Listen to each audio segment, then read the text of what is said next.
Et ça y est, on y est pour notre live du jour. Bonjour Mickaël, Bonjour. bienvenue à tous et à toutes dans ce live de rentrée qui est dédié à votre IT pour 2025, pour le dernier Q4 2025. La reprise est souvent synonyme de redémarrage en urgence. Les projets reprennent, les emails sont lus, archivés, etc. Les agendas se remplissent. Mais entre les impératifs du quotidien et la pression du Q4, il manque souvent un élément clé à tous les chefs d'entreprise, c'est le recul. Et ce live, il est vraiment là pour ça. L'objectif d'aujourd'hui, il est simple. C'est vous proposer un cadre d'audit clair, concret et opérationnel pour aborder votre rentrée IT avec les bonnes priorités et surtout en toute sécurité. Alors, on vous propose un format court, 30 minutes, pas de jargon inutile, pas de slides interminables, juste l'essentiel. Ce live, il s'adresse à celles et ceux qui doivent faire moins mieux avec moins, qui avancent sous pression et qui ne souhaitent pas perdre le cap stratégique. Donc moi, je suis Marie Lemat, je suis ravie d'être avec vous aujourd'hui. Je suis Chief Marketing Officer chez Autotechnologies. Donc nous sommes spécialisés dans les solutions IT et digitales sur mesure, avec une force particulière qui est quand même d'allier sécurité, pilotage stratégique et agilité. Mon rôle à moi, c'est de faire le lien entre notre expertise technique et vos enjeux business pour montrer comment l'IT peut devenir un vrai accélérateur de performance. Et pour aller plus loin aujourd'hui, pour vous apporter des réponses concrètes, j'ai le plaisir d'échanger avec Michael Corsian. Michael, c'est notre CEO et cofondateur d'Autotechnologie depuis bientôt 14 ans. On va bientôt faire notre anniversaire. Michael, c'est 20 ans d'expertise en système d'information. C'est un architecte d'infrastructures sécurisées, un vrai stratège en infogérance et en DSI externalisé. Et en fait, ta vision, Michael, ce que tu nous répètes assez souvent, c'est de faire de l'IT, non pas un simple support technique, mais vraiment un levier central de performance et de décision business. Et ça va être vraiment tout l'enjeu du live d'aujourd'hui. Bonjour Marie. Bien. Bonjour. Bonjour à toutes et à tous. Comment C'est une belle vas-tu en cette introduction. rentrée, Michael? Eh ben, comme tu l'as dit assez justement, 1300 emails, un Tu parles agenda assez juste les full, mails du jour? juste les mails du jour. C'est le 26 août, on est rentré il y a quelques heures et on a déjà l'impression que ça fait 3 semaines, donc c'est super. On C'est vrai on que va toi, tu es essayer un d'être CEO pragmatique comme et de les se autres. concentrer. Exactement, moi j'ai pas du tout de pression, pas du tout beaucoup d'emails, pas de charge mentale, tout va bien. Rien de tout ça. Ouais, c'est ça. Bon, bah alors on va rentrer dans le cœur du sujet avec 3 grandes thématiques aujourd'hui, que l'on a l'habitude en fait d'entendre chez nos clients et nos prospects, surtout en ces temps de Mmh. rentrée. Donc la conversation va se dérouler en 3 temps. On va d'abord parler de l'IT déconnecté du business et ses conséquences pour votre entreprise. En deuxième temps, le cloud, ses dérives en termes de gouvernance et de coûts. Et enfin, la Mmh. sécurité, comment passer du curatif à l'anticipation. Chaque question, on va essayer d'être assez simple, ça va durer environ 5 minutes avec des exemples concrets, des chiffres clés pour vous donner un cadre clair. Et à la toute fin, vous pourrez laisser en commentaire vos questions et on y répondra avec plaisir avec Michael. Donc, on va pouvoir commencer avec notre première thématique. Donc, Michael, pour beaucoup d'entreprises, elles ont déjà un système IT solide techniquement, on va dire. Ça, on le voit chez les clients. Mais Mmh. ce que tu vois souvent, ce dont tu me parles, c'est que ça reste déconnecté de leurs enjeux business. Et en fait, quel risque concret ça pose aux entreprises aujourd'hui? Mmh. Alors, c'est une question juste et qu'il faut prendre avec un peu de hauteur. Toutes les entreprises aujourd'hui ont des systèmes d'information basés sur des technologies qui sont solides. Mmh. Des grands noms comme Microsoft, comme Google, comme AWS, ce Ouais. genre de providers-là. Ce sont les leaders mondiaux, ce sont forcément des bonnes solutions. Le sujet n'est pas forcément là. C'est pas parce que je suis chez Microsoft qu'on est correctement câblé, que, c'est bien dimensionné et que c'est intelligent pour notre business. Aujourd'hui, en tout cas à l'époque, prendre un grand nom était une garantie en fait de satisfaction et de qualité. Aujourd'hui, Ouais. c'est plus suffisant, loin de là. Tous les éditeurs, les providers avec lesquels on travaille ont, un nom sur le marché. Ils ont tous fait leurs preuves. C'est pas parce que je suis chez Microsoft ou je suis chez AWS que ça va forcément marcher ou que ça va être adapté à mon business. Donc tout l'enjeu, ça va vraiment être d'avoir la solution, nécessaire à mon business. Qu'est-ce que ça veut dire? Ça veut dire, adapté en termes de fonctionnalité, facile à implémenter et à opérer au quotidien par les collaborateurs et les collaboratrices de l'entreprise et Mmh. adapté financièrement. Le cloud, c'est très bien, c'est pas forcément, ce qu'il y a de mieux. L'on-premise, c'est très bien, c'est pas forcément ce qu'il y a de mieux. Mais tout ça, c'est en fonction du métier qu'on opère. Heu, bon, moi, j'ai pas besoin d'avoir des super serveurs de virtualisation, quand je tiens une série de 3 boulangeries, c'est pas le Oui, sujet. Quand je suis, dans le secteur financier, bon, bah, on va pas multiplier, forcément les serveurs physiques parce que, il y a énormément d'applicatifs et beaucoup de choses, donc on va penser à la virtualisation. Il y a énormément de choses et ça doit être vraiment calqué sur les enjeux métiers et pas l'inverse. C'est oui, bien d'acheter un support pour travailler, hein, donc un laptop, hein, avec lequel je vais faire toutes mes opérations bureautiques, oui, mais ça suffit pas. Ça, c'est une vision de l'IT des années 80. C'était vrai à l'époque parce que, les tâches étaient majoritairement administratives, c'est plus le cas aujourd'hui. L'IT est un outil business. Et quand on a un outil business, c'est un outil qui permet d'opérer le business, hein. C'est lui qui rend possible la réalisation ou la production, ou en tout cas en très grande partie ou en majeure partie. Et quand c'est pas le cas à 100%, il va forcément prendre une partie de ce cycle de production qui va être complété par un humain ou par un partenaire ou avoir une chaîne de valeur complète avec tous ces acteurs-là. oui. Donc ne pas avoir un SI adapté à la fois au business, à ses enjeux et à notre manière de travailler, c'est une erreur. Et donc aujourd'hui, il faut vraiment avoir conscience que construire son SI, c'est très stratégique, Oui. et ça ne se résume pas simplement au choix d'un éditeur de renommée avec une grosse renommée, parce que là, pour le coup, c'est simplement se dire: «Bon, ben, je rejette la faute sur quelqu'un d'autre» et ce n'est pas le cas. Et le rôle d'un CEO ou d'un chef d'entreprise ou de toute entreprise digne de ce nom, c'est de comprendre ses process pour pouvoir y mettre le bon système d'information, les bons outils technologiques pour pouvoir opérer son business au quotidien. Oui, c'est exactement ça. C'est vraiment de rallier l'IT au métier que l'on fait véritablement et de voir en quoi ça a un Mmh. sens. Et aussi souvent, heu, il y a un certain manque de gouvernance globale. C'est-à-dire que du coup, parfois l'infrastructure est un peu pensée comme un patchwork. On a ajouté cette brique-là, ensuite on a remis ça par-dessus parce qu'à ce Mmh. moment-là, on a eu ce besoin-là et puis ensuite on a eu ce besoin-là, donc on rajoute encore quelque chose. Mais du coup, Exactement. c'est pas pensé dans une vision globale et réadaptée et revue et aussi par rapport aux objectifs de l'entreprise. Parce que ce qui fonctionne aujourd'hui ne va certainement pas fonctionner demain si jamais on est dans une certaine évolution ou quoi que ce soit. Tout à fait. Tout à fait. Bah, pour prendre un exemple, on va dire de SI plus que d'infrastructure, qui Ouais, va toucher toutes les entreprises, ça va être le sujet par exemple du CRM. On va commencer sur une société, on va être deux trois. Bon ben, instinctivement, on va commencer à prendre un tableur, puis on va rentrer le nom de nos clients, puis on va commencer à suivre les choses comme ça avec, notre logiciel de mail, un tableur et un calendrier et on va y arriver. oui, Sauf qu'à un moment donné, il va falloir traiter, une vingtaine, une trentaine de demandes par semaine, que la société grossit et on va avoir besoin de statistiques, on va avoir besoin de suivi. Ne pas avoir de CRM devient alors, juste irréaliste.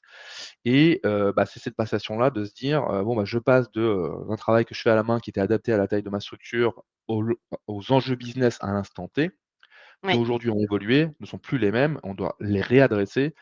Pour ça, il faut correctement les comprendre pour bien choisir la solution, qui n'est pas forcément qu'un logiciel, hein. Là, c'est un cas assez simple, mais parfois c'est corrélé avec aussi une partie de l'infrastructure, physique ou même de performance, et mmh, donc il faut qu'on fasse ce pas-là. L'exemple du CRM est extrêmement parlant et à un moment donné, voilà, vous gérez, une dizaine de sales, c'est juste inconcevable de ne pas avoir d'outils de gestion, de suivi, de savoir où on en est, de nos ventes, nos prédictions, heu, c'est un outil de pilotage autant que de gestion. Donc c'est extrêmement nécessaire.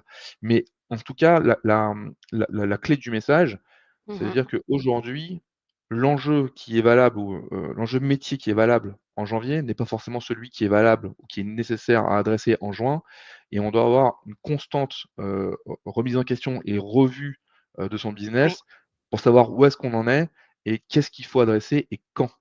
Et c'est pas parce que quelque chose était valable en janvier que c'est forcément valable en juin et évoluer de janvier à juin n'est pas un échec, c'est une évolution pour justement pouvoir adresser, les enjeux de croissance. Exactement. Donc si je résume vraiment une IT déconnectée du métier, on finit par subir au lieu de piloter et ça peut même Mmh. exposer l'entreprise et ça va me permettre aussi de passer sur, notre deuxième sujet. Justement, il y a un domaine où ce décalage, il est assez visible, même très visible de plus en plus, c'est le cloud. Le cloud Mmh. est devenu central dans beaucoup de SI, dans beaucoup de Mmh. métiers, mais on voit souvent des surcoûts, des gaspillages, peut-être mal utilisés. Quelles erreurs fréquentes, tu rencontres toi, au jour le jour avec nos clients? Alors, c'est également c'est un bon rebondissement. Je vais reprendre exactement la conclusion d'avant. Si on ne sait pas où on en est et qu'on n'a pas, mis des bons process, on n'a pas une bonne connaissance de ces enjeux métiers à l'instant T, on va Oui. faire une erreur. Le cloud, est quelque chose d'assez incroyable puisqu'il a révolutionné les usages. Mmh. Pourquoi? Parce que c'est facile à mettre en place, que c'est facilement accessible en Ouais. termes budgétaires. Il y a pas besoin de mettre d'infrastructure, ça se met en place en quelques heures.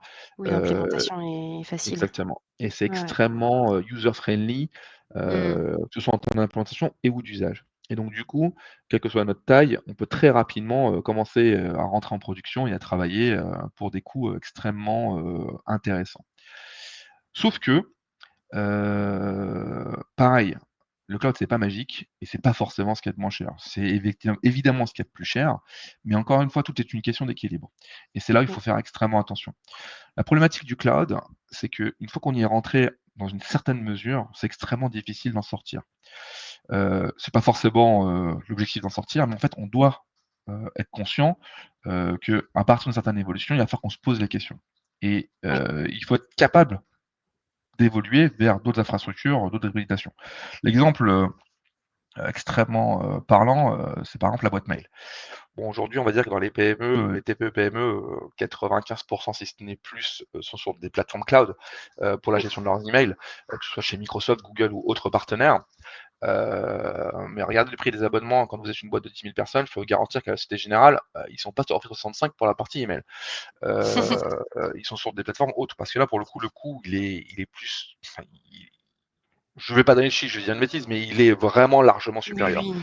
Ouais. Donc du coup, ça va être une stratégie entre, en fait, le coût que ça va nous coûter, le gain potentiel, en fait, de cette solution qui va peut-être être choisie, même si elle est plus chère parce que ça Mmh mh. amène plus de collaboration, plus de facilité, plus de nomadisme et cetera.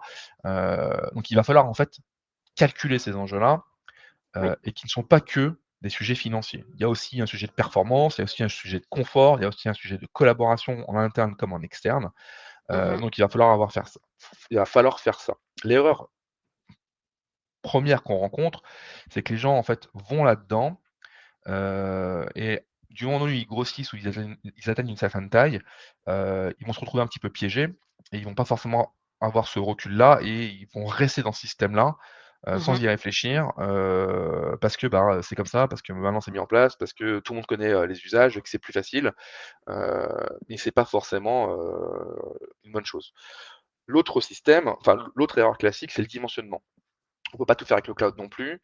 Pareil, plus ça grossit, plus ça devient, extrêmement cher. Donc là, si on repart sur des systèmes des sujets plus d'infrastructure comme, les machines virtuelles ou, comme la partie réseau, on voit qu'en fait, on a un système de fonctionnement qui est complètement différent des architectures qu'on a pu connaître, jusqu'avant. On va fonctionner en fait à la requête, on va fonctionner à la consommation et aujourd'hui, c'est Mmh mh. extrêmement difficile d'être en capacité de prévoir ou de budgétiser ce genre de consommation-là à partir d'une certaine volumétrie. Il y a des calculatrices qui sont là pour ça, c'est hyper compliqué. On peut avoir des consultants qui vont travailler une semaine pour savoir combien ça va à peu près coûter, l'abonnement mensuel, chez Amazon ou chez Azure parce que, ben, c'est des calculs assez savants. Mmh mh. Et au final, on se retrouve dans des infrastructures, qui nous coûtent très cher, et qui sont complexes à, rendre hybrides ou à sortir ou à faire évoluer parce qu'en fait, on rentre dans un schéma qui est, tout packagé, tout fait et en sortir, c'est extrêmement compliqué. Donc les erreurs majeures, ça va vraiment être de se dire, «Est-ce que le cloud est bien pour moi en fonction de mon Oui. usage? Est-ce qu'il est correctement dimensionné?» C'est très certainement, oui, très certainement non, mais il faut être en capacité de se poser cette question-là et comme on le disait juste avant, cette question-là n'a pas forcément une réponse unique. Elle évolue dans le temps en fonction des besoins et en fonction des enjeux métiers et il faut être en capacité de correctement s'entourer et de comprendre ces enjeux-là pour s'assurer que le cloud qu'on utilise aujourd'hui, soit correctement dimensionné et surtout la bonne solution. On parle beaucoup de cloud, on parle beaucoup d'anciennes architectures on-prem. C'est parce que c'est on-prem que c'est ancien ou que c'est obsolète. Ça va vraiment dépendre des usages. Il y a énormément d'hybridation parce qu'on se rend compte aujourd'hui que, l'un et l'autre fonctionnent très bien et que ça amène un très bon rapport, qualité-usage prix. Mais Mmh. encore une fois, ça dépend des métiers, ça dépend de plein de choses. OK. Bon, mais très clair. Ouais, comme on disait, c'est vraiment une question avant tout de budget et de pilotage financier qui sont en lien avec les évolutions de l'entreprise, ses besoins et un Mmh. pilotage global, quoi. Le cloud, du coup, c'est un des sujets que nos clients remontent et le dernier sujet, on va pouvoir passer à notre dernière question. Mmh. C'est vraiment la question de la sécurité et de l'anticipation. C'est un des sujets sensibles, c'est bien sûr la cybersécurité. Hem, Comment on sort du monde pompier pour aller vers une sécurité qui est pilotée et proactive? Ça, c'est vraiment un des soucis que l'on voit le plus aujourd'hui. Alors encore, c'est une bonne question. C'est un sujet plus vaste et qui est, vraiment, majeur, très facile à comprendre et pourtant, très complexe à appréhender. Mmh. Aujourd'hui, la sécurité, enfin, qu'est-ce qu'on entend par sécurité? À l'époque, la sécurité, c'était, protéger son infrastructure pour qu'un attaquant ne puisse pas, rentrer à l'intérieur, pour Mmh. avoir en général 2 problèmes majeurs. Le problème, ça va être, le blocage de la société. Donc je vais rentrer pour bloquer ton infrastructure, ce qui fait que je vais rendre ma production impossible et donc du coup, la société, ben, perd énormément parce qu'elle est pas en capacité de produire. C'était Mmh. le cas à l'époque avec des ransomware ou avec des virus où en fait ça bloquait complètement. Ça, c'est le premier problème de sécurité.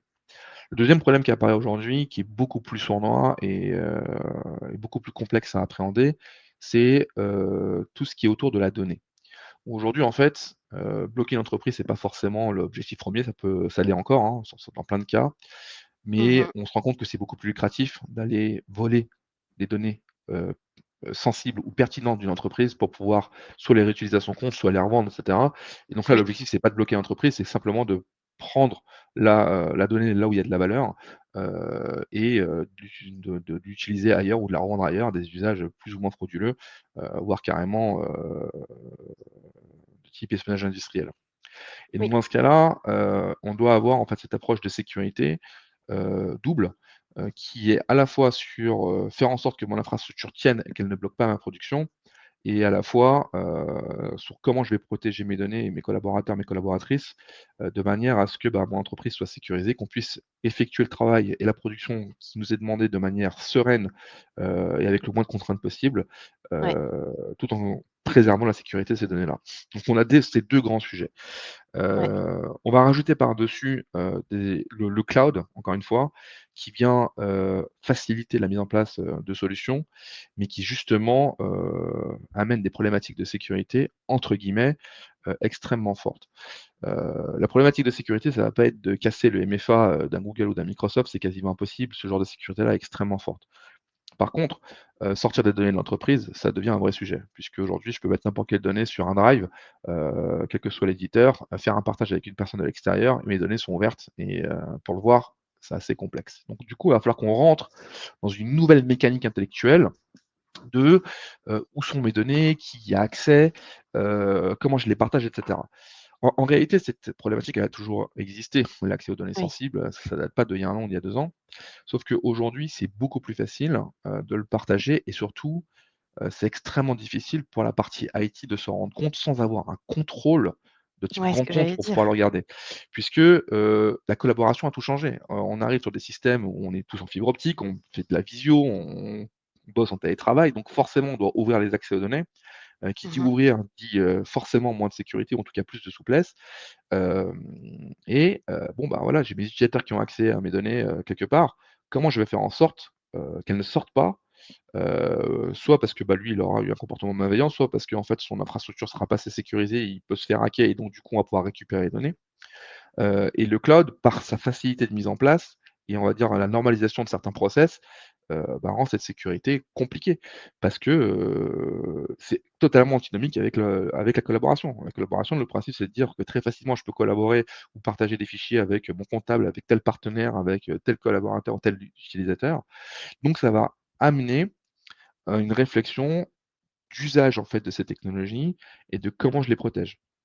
Et donc du coup, ça va passer par plein de choses, hein, par de la gestion de droits d'accès, par, des permissions de telle ou telle fonctionnalité, comme le partage, comme la copie, est-ce que je suis simplement, lecteur, rédacteur? Est-ce que je peux télécharger, pas télécharger? Enfin, il va y avoir beaucoup de choses, à réfléchir au regard de la technologie qui est utilisée, Ouais.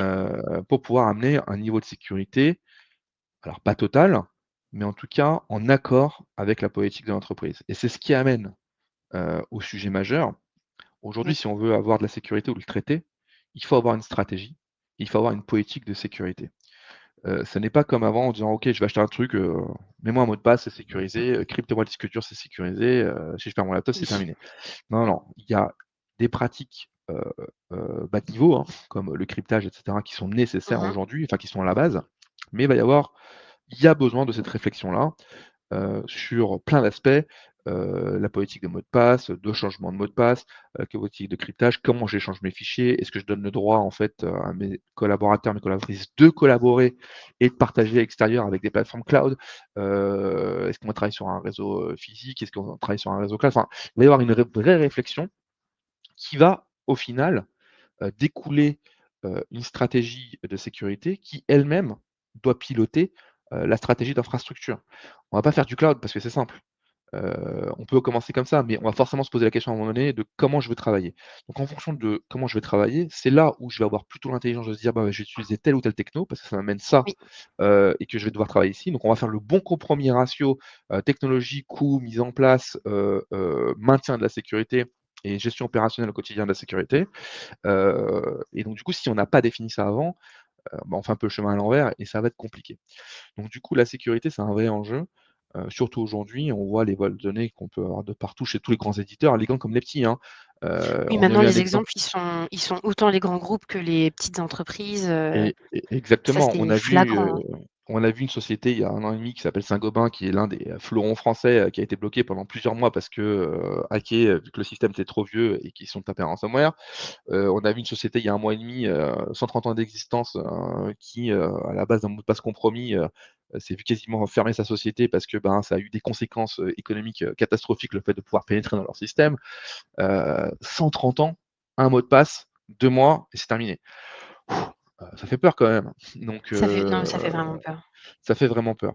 Donc cette stratégie de sécurité, ces politiques de sécurité, c'est quelque chose de capital aujourd'hui, heu et c'est ce qui va nous permettre de faire les bons choix pour pouvoir mettre en place, en fait, un SI adapté, pas forcément une usine à gaz, pas forcément, qui coûte, extrêmement cher, mais qui sera adapté, en fait, à nos enjeux business et donc du coup, financièrement adapté également.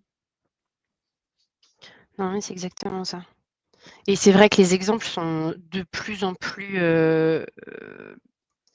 probant, c'est-à-dire que du coup maintenant en plus, il y a eu toute une partie où à un moment donné, il y a eu beaucoup peur sur l'IA et puis les deepfakes Mmh. avec du phishing généré par l'IA et cetera. Ça a été une des peurs, Mmh. mais un changement de mentalité qui est à prendre en considération et on en discutait avec, notre partenaire Sophie de l'Aspace, où il y a aussi un changement de mentalité dans les équipes. Il y a beaucoup de turnover, surtout dans les grands groupes et cetera et donc Mmh. du coup, ça peut même venir de l'intérieur donc Mmh.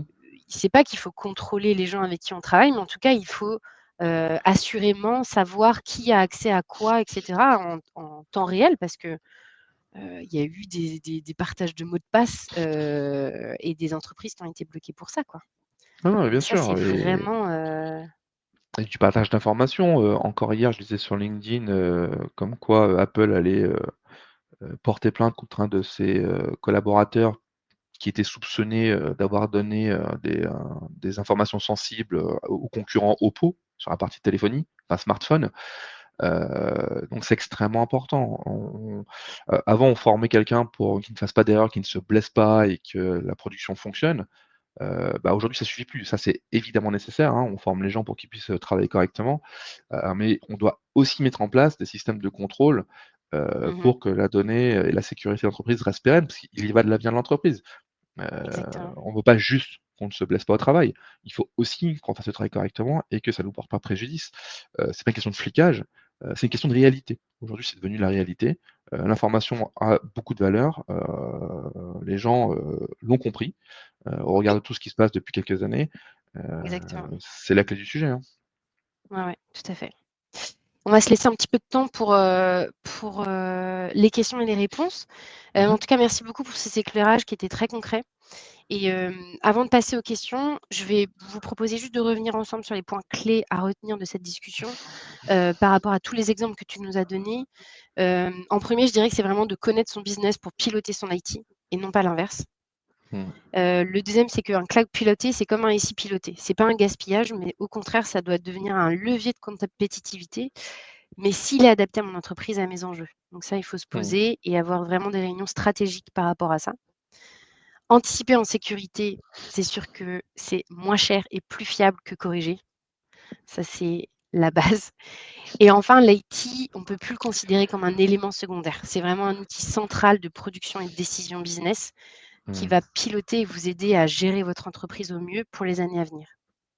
C'est capital. C'est pour ça que quand on fait un audit IT aujourd'hui, c'est pas Ouais, simplement un audit de sécurité ou d'infrastructure, on regarde également les process et la manière de puis enfin, les les process process et la métiers. méthode de voilà, les Ouais, ouais. process et la méthode, de l'entreprise, puisque c'est ça, à la base, qui définit, le système d'information. Le système d'information, est le bras armé, en fait, d'une stratégie Mmh. business et d'une manière de fonctionner et c'est pas l'inverse. Même si, le SI devient un élément central qu'on ne peut pas, l'omettre et qu'il fait partie de la stratégie intrinsèque de l'entreprise, Mmh. son architecture et son évolution découlent quand même du business. Donc on doit en fait comprendre les 2 si on veut arriver à construire et à manager au quotidien un SI performant et qui nous rende performants. Bon, bah, parfait. Je vais aller regarder les questions qui ont été posées en commentaire. Alors, tu me laisses juste une petite seconde. Mmh. Bah, déjà, merci beaucoup Léa, qui nous remercie pour ces échanges et qui nous dit que c'est très intéressant. Hem, Diane nous dit: «Les petites entreprises évitent le coût, mais en cas d'urgence, elles finissent par payer beaucoup plus cher». C'est vrai qu'on a énormément d'exemples là-dessus et notamment les petites entreprises qui on le comprend, elles ont déjà beaucoup, beaucoup de choses à gérer, beaucoup Mmh. de mise en place à mettre et puis souvent c'est enfin, ça paraît très cher à la base, en fait. On se dit quand même qu'on préfère mettre parfois l'argent ailleurs, surtout quand on n'a pas des énormes budgets, à allouer. C'est sûr. En fait, on est dans une société aujourd'hui où la consommation enfin, le mode de consommation a tout changé. Il y a encore quelques années, l'IT, c'était un gros billet, mais j'achetais une fois et puis ça durait, quelques années, et je renouvelais, Oui, un c'est peu un comme une voiture. investissement long terme, quoi. Oui, Voilà. voilà, exactement. Aujourd'hui, on n'est plus du tout sur ce système-là. Avec, l'apparition et la démocratisation du cloud et de la collaboration, puis les éditeurs ont bien vu la manne, tout devient quasiment de l'abonnement. Donc aujourd'hui, un utilisateur nous coûte tant par mois, il ne coûte pas tant à l'arrivée. Et c'est ça qui est compliqué puisque les coûts sont pas forcément très chers, mais vous rajou on met le coût de l'EDR, on met le coût du coffre-fort numérique, on met le coût de l'anti-spam, on met le coût de ci, on met le coût de ça. Bon, bah, on passe de, 10 € par mois à, 120-130 € par mois. C'est Mmh. extrêmement, coûteux. Vous multipliez ça par le nombre de collaborateurs et collaboratrices de l'entreprise, en dehors des coûts de mise en place et des investissements initiaux à faire, dans les plateformes, les serveurs et ou autres en fonction de votre activité, bah, c'est pas négligeable. Donc on va très rapidement se retrouver avec, des compromis. Oui, Je vais prendre le DR, je vais prendre le coffre-fort numérique, je vais prendre l'anti-spam, mais je vais pas prendre, le micro-SOC pour la cyber, ouais. et cetera. Parce que voilà, ce sont des éléments en fait qui ne nous empêchent pas de fonctionner si on ne les a pas. C'est une évidence. Mais le jour où on a une catastrophe, alors là, effectivement, ça vous coûte 10 fois plus cher. Pourquoi? Parce que, ben, déjà il faut appeler le prestataire en urgence, il faut qu'il s'arrête, donc il va pas vous facturer la même chose, Oui, c'est sûr, et c'est il vrai. va falloir s'arrêter de vivre tout de suite. Il faut aller extrêmement vite parce que en fait, chaque jour d'arrêt de production, est un danger pour la société. Et donc forcément, ça a un coût. Et puis en plus, il faut travailler dans l'urgence, il faut faire extrêmement attention, donc on peut pas mettre n'importe qui, il faut que ce soit des personnes aguerries pour pouvoir faire ça. Faut prendre les bonnes décisions, c'est pas évident. Donc Mmh. aujourd'hui, se prémunir, on va dire que c'est un peu comme l'assurance quand vous achetez une voiture. Heureusement, vous avez pas d'accident toutes les semaines, mais le jour où vous avez un accident, il y a pas d'assurance, On est bah, ça content de marche pas. l'avoir. Voilà. Mmh mh. Donc il faut voir un petit peu l'IT comme une assurance, santé ou de voiture. C'est quelque chose en fait qui n'est pas, pensable de ne pas avoir aujourd'hui. Donc il faut faire extrêmement attention, être stratégique et faire les bons choix et arrêter de croire que, on en a pas besoin ou que ça arrivera pas. Oui, non, c'est pas une question de si, c'est une question de quand. Exactement, Ça, c'est vraiment la base de l'information. exactement. Complètement. Et puis maintenant, ce qui est, le cas, mais depuis plusieurs années quand même, c'est que juste l'IT, il y en a dans tous les métiers. Ouais, c'est sûr. Enfin, C'est c'est devenu, on est devenu le médecin, des entreprises, quoi. oui, Ça oui, c'est n'existe pas une exactement personne sans ça. médecin traitant, ça n'existe pas une entreprise sans IT. Donc même vous allez, dans les métiers dans lesquels on n'y croirait pas, hein, que ce soit, dans l'artisanat ou même, dans des métiers comme l'agriculture ou l'élevage, on a besoin en fait de ces outils-là, que ce soit pour la gestion administrative, pour, des sondes, pour, comprendre Mmh mieux mh. son environnement et cetera. C'est des choses qui sont nécessaires. Parce que la technologie nous permet aujourd'hui, en fait, d'avoir une meilleure connaissance, d'avoir, des indicateurs qui nous permettent de travailler différemment pour améliorer notre production et ou notre performance. Donc c'est Oui, quelque chose d'indispensable, hem, quel que soit le métier. Donc et encore une fois, c'est une question d'enjeu et on doit l'adapter, mais croire que l'informatique, c'est pour, que les financiers ou les sociétés du CAC 40 ou, mmh. enfin Ça, c'est c'était le cas voilà, avant, mais c'est plus c'est du une tout pensée des actuel. années 80, quoi. Exactement. Si jamais on doit donner, parce qu'il y a une question sur, comment savoir si mon IT aujourd'hui, il est en bon état ou en «mauvais état» entre guillemets? Donc justement un peu comme, tu vas chez le médecin et puis, tu fais ton petit check-up annuel. Comment ça se passe pour un audit IT, mais sans y se dire qu'on n'y passe ni 6 mois, ni un investissement, colossal? Alors, déjà la première question qu'il faut se poser, c'est est-ce que vous êtes en capacité de savoir nous dire combien coûte votre IT à l'année? Ouais, Ça, c'est extrêmement important parce que si vous savez répondre à cette question, ça veut dire que déjà vous avez une vision et que vous pilotez un minimum, oui. parce que les coûts, hein, c'est colossal entre les abonnements, les renouvellements de matériel obsolète, Puis c'est plein de l petites lignes. voilà, les services et cetera. Déjà si vous savez pas répondre à cette question, il faut se poser, il faut se remettre en question et il faut tout de suite en fait, commander un audit et se dire: «Mais où est-ce que j'en suis?» Pourquoi? Parce que Exactement. c'est évident qu'on va pouvoir optimiser, dans un sens ou dans l'autre, hein. Mmh Soit on mh. optimisera financièrement, soit on optimisera en termes de performance, très, très, très souvent les 2. Mais ça, c'est une question, enfin, c'est un indicateur clé. Si vous savez combien ça vous coûte, c'est ce que vous avez, déjà, c'est-à-dire Je que vous êtes pas confirme. mal. Maintenant l'audit, comment ça se passe? L'audit, heu ça se fait toujours en 2 temps. Enfin plutôt en 3 temps. La première, c'est qu'on va faire une analyse documentaire de tous les éléments nécessaires, sur l'infrastructure, que ce soit en termes de enfin sur le SI, que ce soit en termes d'infrastructure, d'outils logiciels, cloud et cetera et de process. Mmh. Donc c'est une liste de documents qu'on demande. Ça donne déjà un niveau de maturité de l'entreprise par rapport à cette documentation et à la gestion de son IT. Donc ça, c'est Ouais, la phase 1. Ensuite, on va passer à la phase 2 qui va être, l'audit physique, où on va venir voir en fait ce qu'il en est. Donc soit on va confirmer, infirmer et ce qui a été mis dans la documentation, soit on n'a pas de documentation, ce qui est très souvent le cas et on va venir voir et faire un état des lieux. OK, Donc l'état des lieux, c'est, voilà ce que vous avez à date. On va comparer par rapport au métier, au process métier, à nos expertises métiers, et amener en fait, un niveau de critique à chaque couche du système d'information. Est-ce que c'est bien? très Est-ce que bien. c'est pas bien? Est-ce que c'est correctement dimensionné? Heu, Est-ce que, on peut anticiper éventuellement des problèmes, Oui. d'obsolescence, de mise à jour, de sécurité et cetera? Donc on va faire tout un panel pour arriver en Mmh. fait au dernier point qui va être la recommandation. La recommandation, elle va être globale, hein. Ça va pas être simplement, de se dire, «Bon, bah, ton serveur il a 5 ans, il est plus garanti, il faut le changer». Bon ça, il y a pas vraiment besoin de nous pour ça, mais ça fait partie du sujet aussi. Mais Oui, c'est surtout de se dire, au regard de vos enjeux, de vos process et de votre méthodologie, et de ce que vous avez, voilà ce qu'on vous recommande. Donc ça sera forcément adapté.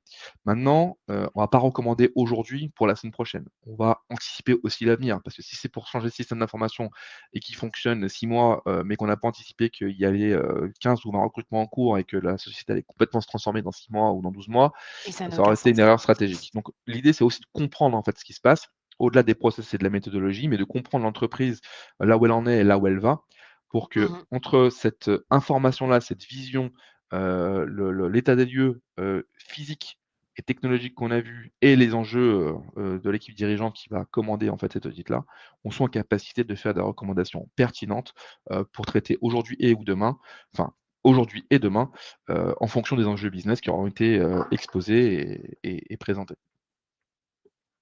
Bon, parfait. Un grand merci Mickaël pour, tous Bah, avec tes plaisir. éclairages et tes tes exemples concrets et tout ce que tu as pu apporter aujourd'hui. On a un tout petit peu dépassé de 5 minutes, mais étant donné C'est toujours comme ça, hein, quand on est tranquille, qu'on n'a pas beaucoup d'emails à traiter, qu'on est un peu, tranquille, on a tendance à prendre du temps, j'allais tu vois? dire, C'est-à-dire qu'on avec n'a pas nous de pression. 2 avec nous 2, ça ne m'étonne pas. Donc du coup, c'est la fin de ce live. On vous remercie beaucoup, de l'avoir, suivi. Mais évidemment, le sujet ne s'arrête pas là. Si vous souhaitez prolonger l'échange, on vous propose un audit d'une journée pour identifier vos priorités en IT pour la rentrée et puis pour les années à venir. Comme vous avez compris, le sujet ne s'arrête pas à un tenté. Donc si ça vous intéresse, laissez un commentaire à cette vidéo ou envoyez-nous directement des MP sur LinkedIn à Michael ou à moi-même avant le 15 septembre et puis on reviendra vers vous très rapidement pour mettre cela en place. Et si ce live vous a été utile, abonnez-vous à Autotechnologie sur LinkedIn. Nous partageons régulièrement des cas concrets et des conseils pour transformer votre IT en accélérateur de business. Je vous souhaite à tous et à tous une très bonne journée. Michael, à plus tard et à bientôt. Merci beaucoup et à très bientôt. Au revoir. Au revoir.